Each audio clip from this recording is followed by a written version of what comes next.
L'image de l'invitation à une fête dans la parabole du banquet nuptial se retrouve également dans la parabole des 10 vierges et dans la parabole du fidèle serviteur.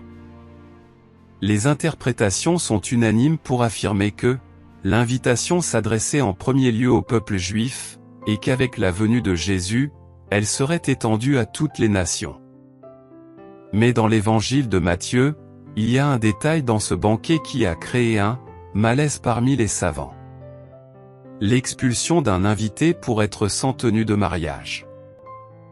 Saint Augustin a interprété cette tenue comme un symbole de charité.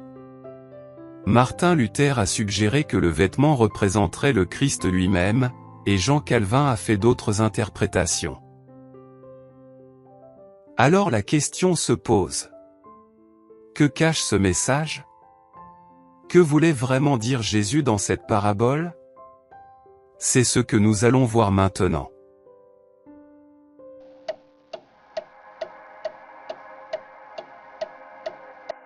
Traduziremos o Evangelho em todas as línguas,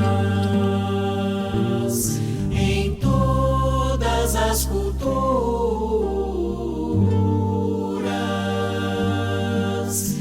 Le royaume des cieux est comparable à un roi qui fit des noces pour son fils. Il envoya ses serviteurs appeler à la noce les invités, mais ils ne voulurent pas venir. Il envoya encore d'autres serviteurs en disant, « Dites aux invités, voici j'ai préparé mon banquet, mes taureaux et mes bêtes grasses sont tués, tout est prêt, venez à la noce. » Mais ils n'en tinrent aucun compte et s'en allèrent, l'un à son champ, l'autre à son négoce, les autres empoignèrent les serviteurs, les maltraitèrent et les tuèrent. Alors le roi se mit en colère, il envoya ses troupes, fit périr ses meurtriers et incendia leur ville. Alors il dit à ses serviteurs, « La noce est prête mais les invités n'en étaient pas dignes. Allez donc au carrefour et tous ceux que vous trouverez, invitez-les à la noce. » Ses serviteurs allèrent sur les chemins, rassemblèrent tout ce qu'ils trouvèrent, les mauvais comme les bons, et la salle de noces fut remplie de convives.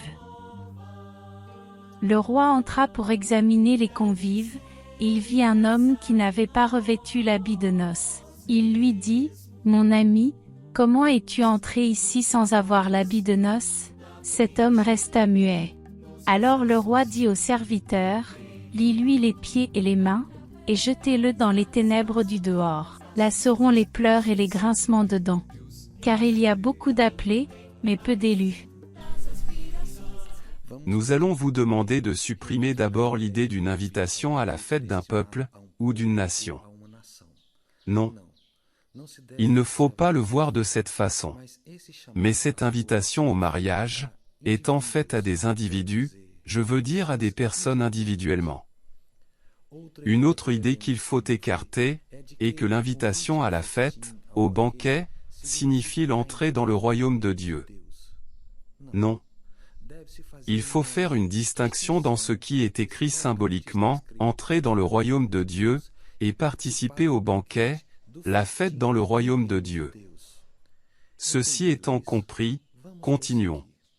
Mais, à qui cette invitation était-elle adressée? Quelle personne aurait été choisie pour le mariage? Eh bien, nous savons que les prophètes avaient la responsabilité de guider le peuple juif, recevaient des messages de l'au-delà, et les transmettaient au peuple.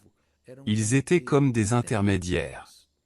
Nous avons fait référence au peuple juif, mais d'autres nations ont aussi eu leurs mentors.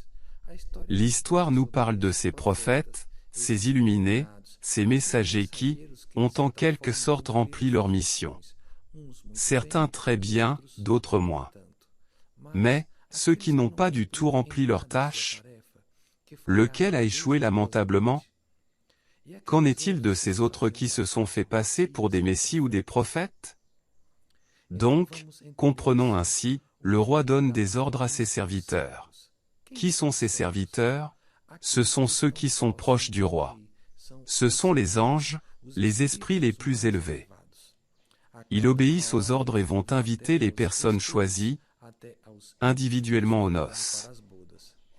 Enfin, Qui sont les choisis pour le banquet de noces? Ce sont ceux qui ont la capacité d'interagir avec le monde spirituel. Pas une nation, pas un peuple, mais des personnes ayant la faculté de communiquer avec les esprits ou les anges. Ce sont les invités du banquet de mariage. Ce sont ceux qui dans la culture juive sont appelés prophètes. Ce sont les messagers. Il existe diverses dénominations dans d'autres cultures. On trouvera donc dans Luc une référence à ces invités. C'est là qu'il y aura des pleurs et des grincements de dents, quand vous verrez Abraham, Isaac et Jacob et tous les prophètes dans le royaume de Dieu, et que vous-même serez jetés dehors. Alors on viendra de l'Orient et de l'Occident, du Nord et du Midi, prendre place au festin dans le royaume de Dieu. Et voici, il y a des derniers qui seront premiers, et des premiers qui seront derniers. Notez que Jésus ne fait référence qu'aux prophètes, et qu'il est dit que des gens viendront de différentes régions pour prendre part au festin dans le royaume de Dieu. Il était compris que les serviteurs étaient les prophètes qui avaient reçu l'ordre du roi de faire l'invitation pour le banquet. Mais ce n'est pas le cas. Les prophètes sont en fait les invités pour le festin dans le royaume de Dieu. Dans la parabole, nous avons ceux qui refusent de participer aux noces, seraient là ceux qui, entendant ou voyant ces anges, préfèrent aller à leur maison de campagne ou à leurs affaires. Avez-vous déjà entendu parler de ces intermédiaires qui négocient leurs dons? Enfin, l'invitation est étendue de manière plus large, et ils peuvent entrer et participer à la fête, le mauvais et le bon. Mais il y en aurait un, parmi les mauvais et les bons, qui serait expulsé. Ici, une question se pose. Quel est le vêtement de l'esprit? Quel est le vêtement de l'âme? C'est le corps. Le corps est le temple de l'esprit. Le corps est ce qui habille l'âme. Ainsi, on comprend que lorsque le roi expulse un invité pour ne pas avoir la tenue de noces, Jésus nous informe qu'il y avait un trompeur, un imposteur, qui se faisait passer pour un prophète, affirmant recevoir des messages de l'au-delà, mais qui n'avait pas cette communication. En effet, pour réaliser cet échange, pour pouvoir voir et entendre les esprits ou les anges, il est nécessaire que le corps physique, qui est dans le langage de la parabole, le vêtement, soit approprié. Que d'une certaine manière, le corps physique d'un prophète, d'un éclairé, d'un messager ou de toute autre désignation que l'on souhaite donner, possède une disposition organique adéquate.